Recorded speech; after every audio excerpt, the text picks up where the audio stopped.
What's good, everybody? Thank you for joining me for another episode of MySpace Effect Building Influence and Impact. I'm your host, Hersch Peters. Thank you for taking the time to tune in. I am here to announce also this will be the last episode for the year. I'm going to take some time to enjoy the holidays and kind of take a little break, a much needed break. But with all that being said, I think this is what will make this particular episode so important and vital, because I want to kind of piggyback on last week when I talked about rejected on purpose. The reason why I want to piggyback off that, because rejection is part of one's purpose. When you're really building and trying to do some things, rejection is a big part of it. Some people have felt like this year has been just grave punishment. Many of us talked about, we had so many dreams, ambitions, and goals that did not play out. Well, it's not that God didn't want to build your dream. It's just more so He's trying to build us enough to handle the dream. And there's a distinction in that. So I want to talk about that tonight. And I think it'll be somewhat encouraging. Hopefully something to really take into the new year and reflect, and hope it'll inspire and motivate. So let's get to it. One more time. Welcome to my space. I want to take this time to say thank you. Thank you. Sing it in harmony. I think sometimes when we go through stuff, we get so focused on the moment. It's a tendency to forget about the bigger picture of things as leaders, especially as leaders. And, somewhere between when we lose things, the pressure of things, the conflict, the disappointment of things, and for some people, closed doors. The biggest point, the revelation of all that is you'll discover that the assignment is really you. My year personally has been full of shifts, losses, breaking, and becoming. And I've been able to kind of notice that simply because of the type of transitions that I've endured, but also identifying certain patterns. And in all of this, I really thought God was building something through me. But then I discovered, He's building something in me. And that is why I know things have shifted to a point where the assignment is me. I've been helping so many others. I've been doing so many things. You're that term now where he understood the assignment. He or she knew what to do. And I did, and I have for so many other people, places, and things. And now I need to take that same energy and apply it to me in my life. I need to know this. I need to know that. I'm going to tell you that this is so important, because you really can't lead past the level of who you are. Just can't do it. Gifts create opportunities, but it's character that sustains those opportunities. And so when you look in 2026, it'll really require a grown, grounded, whole version of you. And the world doesn't need a lot of you. It just needs more of a rooted and grounded you. That matters because one's calling, your calling, my calling, is waiting on a version of us that we hadn't fully become yet. And even in the midst of that process, God will allow life to expose what needs to be strengthened. Yeah. And that can be tough. That can be really tough for many. I had a great friend of mine that I worked for and worked with together for about 2.5, almost 3 years. And when he passed away abruptly, I really felt the weight of leadership. That's what it showed me. Losing him showed me the weight of leadership. I had another situation I was dealing with this year for months and weeks and days where there was an individual who was coddled, enabled. I had no idea, but there was a lot of tension. It was really tough trying to work with this individual. And what it did for me, even though it was a lot of disrespect and I was kind of left hanging to myself, what it did for me ultimately is help me create boundaries, emotional clarity, and most importantly, what a lot of people missing nowadays is discernment. It was tough. Me and one of my friends joke about I was being flame broiled, Burger King style. It was tough. But even in the midst of that, in the midst of that, I learned those things. And then being in a place of isolation, it really forced identity to be developed. And even in some shifts in the workplace and ministry and different things like that I was involved in, it forced internal ownership. So ultimately what I'm saying is God will utilize some uncomfortable people and unexpected losses to develop the parts of you that our destiny depends on. Mm. Mm-hmm. Mm-hmm. He will. He definitely will. And sometimes those uncomfortable people, places, and things, those unexpected losses can really push us into a place of what I like to call a threshold. Leadership, you have to remember this. You always have to hit a threshold before one can evolve. You know, a threshold in this particular context is a point of, I guess you can say, a defining point between who you were and who you're becoming. And there are 3 temptations that everyone faces at the threshold. Number 1, compromise. Compromise. Typically people lower their standards thinking that will alleviate certain things. Another aspect of compromise is you silence your voice. I'm just going to stop talking. I'm not going to say nothing else. Be quiet. It's better to, keep peace. And then ultimately, sometimes you get frustrated or whatever you're facing, it'll cause you to end up shrinking your vision.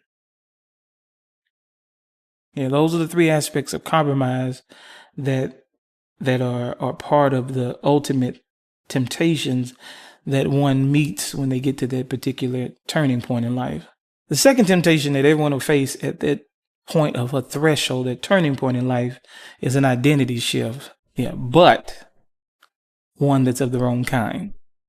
You'll become someone reactive instead of proactive.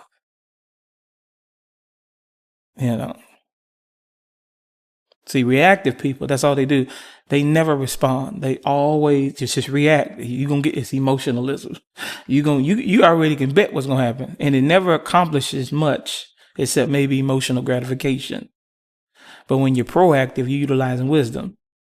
The other capacity of that, or the component of that, is letting pressure change your personality. That identity shift. Sometimes whatever you're dealing with, what you got going on, people, places, and things really push you into changing your whole makeup and who you are. And then ultimately losing one's core values, foundational things. You start messing with the foundation of a house and stuff, you're going to have some problems. You're going to have some big issues. It won't last long, or it won't last hardly anymore if it is built on it. That's why when people get cracks in the foundation of a house, it is urgent that you tend to that. But many people will lose, dealing with people, places, and things of life. Many will lose their core values, and that changes everything. Matter of fact, that's what's happening in this country now. Values when it comes to marriage, identities, a whole bunch of different things. I mean, I can go on and on and on. But when you begin to change those things, you're changing the identity. You're causing a great identity shift of the wrong kind. The last temptation that one will face at that threshold is quitting. Walking away mentally before walking away physically. Yeah.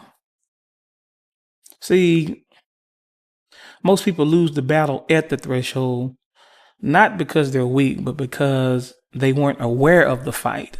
And so this is why I say, as we close out the year, this is why I believe for many leaders that are watching, have watched, and just sorting through things in their life personally, you have to come to realization that the assignment, after dealing with so many people, places, and things, the assignment is now me.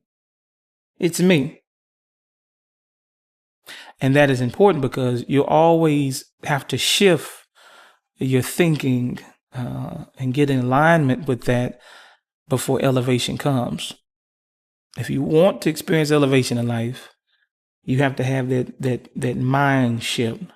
Why would God do this? Why would he shift the assignment on us? And I would tell you, it has much to do with something called elevation. Elevation. Our calling really depends on our internal world, not external. And our next level requires emotional responsibility. See, that's what I was talking about a while ago about being reactive versus proactive. Being responsible goes into being proactive. And when you're emotionally responsible, then you can move to the next level. Now, a lot of people don't want to hear that. They don't like that. They love the blame game. They love victimhood, entitlement, so many other things. But you got to have that because you cannot pour from insecurity. And you cannot build from broken identity. And you really can't lead while leaking. And you cannot step into 2026 with 2024 patterns. That's just not going to work. Or some folks say patterns. God doesn't just necessarily remove the assignment. He just upgrades it from the work of your hands to the work of your heart. And when that shifts, that changes everything. Your future needs a different you, not a different year. Not a different year. And we make all these declarations, but next year is the year. The only thing changes is the number. Many of us have so many things we need to be doing that's in us. We have a lot of unused talent and giftings that we haven't accessed and utilized like we need to. And ultimately, they don't stay fresh forever. They don't. So what one has to do is really defrost your potential and move into what you got to do and make a decision today that I'm going to do what I need to do as a whole. Yeah, you have to start today. You got to start today. As soon as you make an instant decision, that's when your potential start thawing out. Huh? Oh, yeah, it's starting to thaw out a little bit now. And your calling begin to warm up again. Yeah, all it takes is making a decision. Because many of us are right now being prepared for something that requires a healed, disciplined, and aligned you. Huh? Throw that thing out. Throw it out.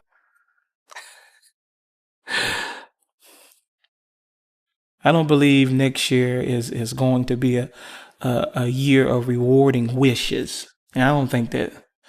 If anything, it's going to be rewarding of those who have prepared.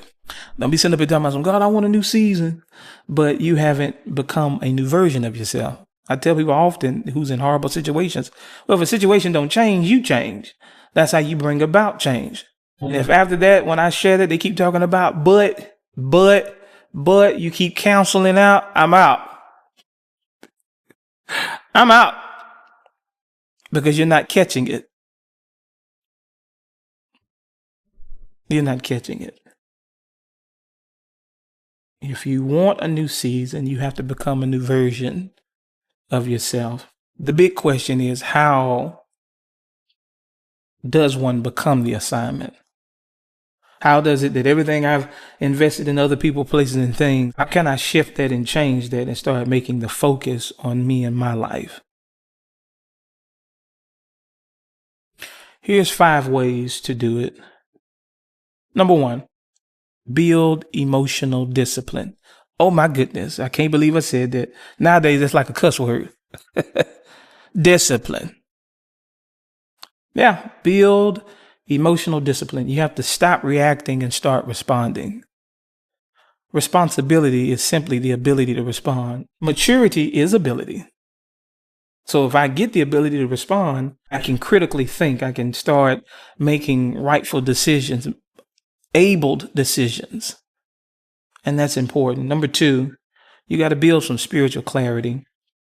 Now, I'm not talking about religion. I'm talking about in the sense of spiritual discernment, identity, and maturity. See, I shared this before in previous podcasts that spiritual maturity reflects responsibility and spiritual immaturity reflects irresponsibility.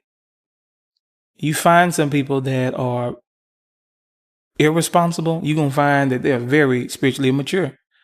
It ain't happening. because of where they are. They don't have the ability. They have to desire growth. That's why I say you got to build emotional discipline. That's a choice to do that. Yeah. But spiritual clarity, because so many people fall into different things.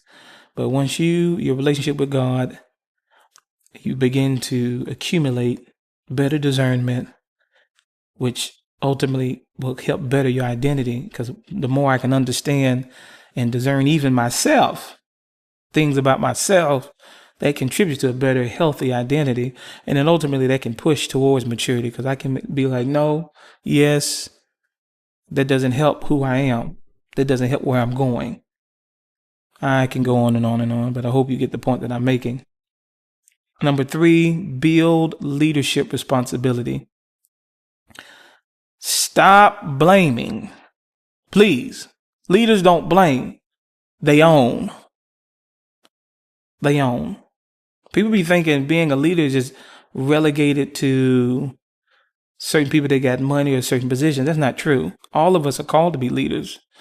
See, the difference between leaders and followers is leaders are those who catch revelation, see a situation, and respond first. That's what makes a leader a leader. Followers, they get dictated by everything. The 4th way to become the assignment, number 4, is to build boundaries. Sometimes people have to realize you got to do whatever it takes to protect your peace, because peace is your power. Peace is your power. Understand that. You got to protect your peace at all costs. I had to learn that the hard way. Now that I've obtained some peace, oh man. Oh man. Peace is power. You got to protect it at all costs. If anybody's in your life, a person, place, or things that start messing with your peace, bounce. Some people, well, I'll just say this. Some people, they have a chaotic life and they love the peace that you bring. But eventually, yeah, if they don't turn around and get themselves better, the next thing you know, your life going to be chaotic too. And that's where boundaries come in at. Like, okay, I can meet a mess. Let's clean this up. Otherwise, my life ain't become a mess either. The 5th way on how to become the assignment is you have to build habits that match your calling. So many people now are so involved with vibes. It's a vibe. I'm just basing on feeling. No, so your destiny needs structure. It don't need just vibes. And they don't need trends.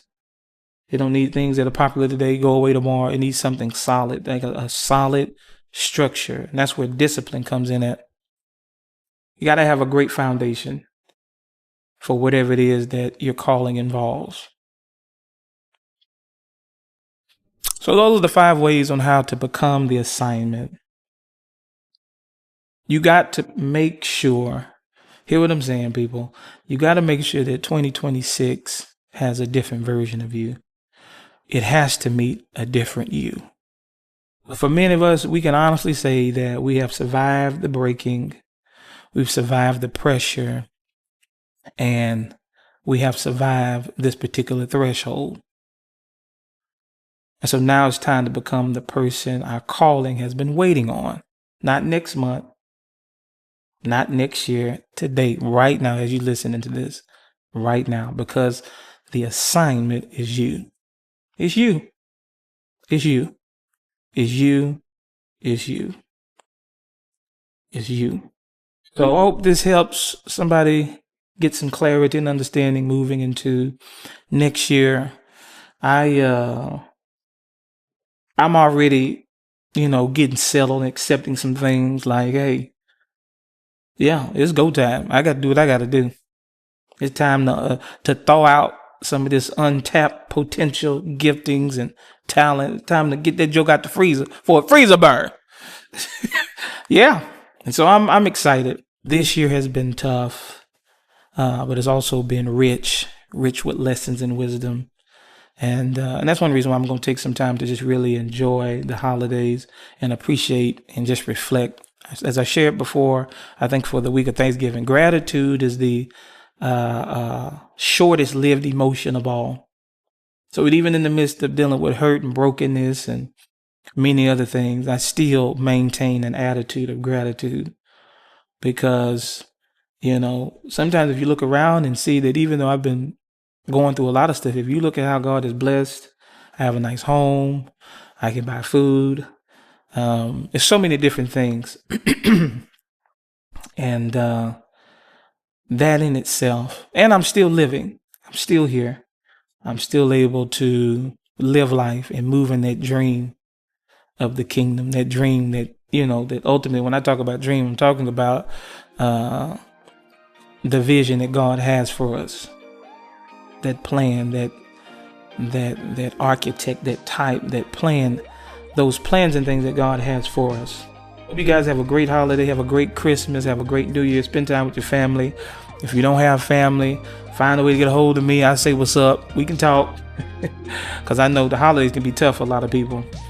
But I plan on taking some time out to myself, enjoying my peace, my powerful peace, so that I can really recap. And I have so many projects and things I need to do for next year. I know I'm going to be more busy, but that's one of the things that's great about having peace, is that you really can immerse yourself in what you're doing, and it really won't wear you out, because the assignment is you. I'm doing what I got to do for me and my well-being. So I'm just excited about the things to come. It's going to be really nice. Thank you for joining me for another episode of the MySpace Effect, Building Influence and Impact. I really appreciate you guys. I really do. Everybody that's watched and supported. I am grateful. Remember, as you end this year out, the assignment is not a platform. It's you. Become the best version your calling needs, because 2026 is waiting. I'm out.